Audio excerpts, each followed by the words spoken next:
Менә шулай итеп әзерләп куйдык бәрәңге шпинат, кәбестә һәм суганны бераз гына кыздырып алабыз, дуслар. Суганны бераз гына кыздырып алабыз.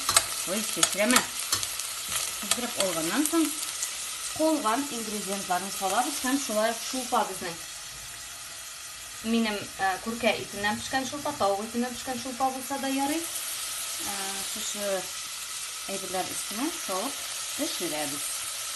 Пешкәннен куып карасагыз гына инде, җәмәгать, мин теге шуның кадәр минут, фәлән минут пешерәбез дип әйтмим. Кәбестә пешеп чыкканчы шунда кайнатабыз, менә шушы шулпада. Әйтергә онытканмын, дуслар, сливки әзерләп куегыз һәм монысы инде яратучылар, яратмаучылар үзегезгә карыйсыз. Ресторанда фета сырын салганнар иде. Вот шулай. Онытканмын бит әйтергә. Вот кыза монысы.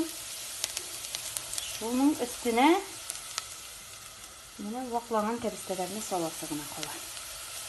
Безнең суган кызды һәм шулпа белән кәбестә бәрәңгене кайнарга куйдык. Шпинатны соңрак салабыз, шпинат тиз пешә, шуңа күрә шпинатны соңрак салсак та була, һәм шулай инде сливки белән фета сыры да соңрак.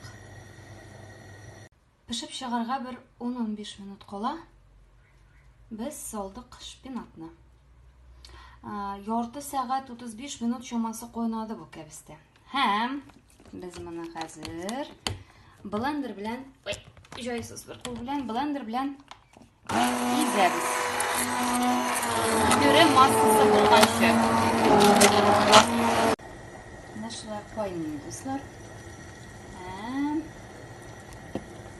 сливки салабыз. Порциясына карап, мин на глаз эшлим бөтен әйберне. Фәлән грамм, тегенең кадәр миллиграмм дип онда ошага пешергәнем юк.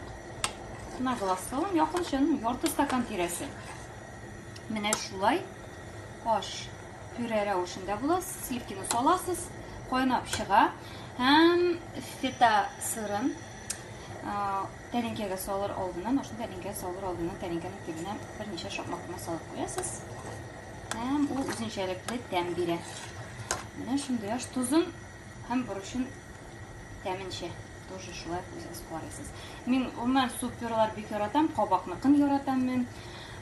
Сырны суп яратам, суп пюре шампиньоннардан яратам. Гөмбә бик ашамасам да, менә андый ашларга отказ бирмим. Кыскасы бу кайнады. Менә сүндерсәк тә була. Всё, аш әзер. Әз генә торсын да тәлинкәгә салып ашасак та була. Ашларыгыз тәмле булсын.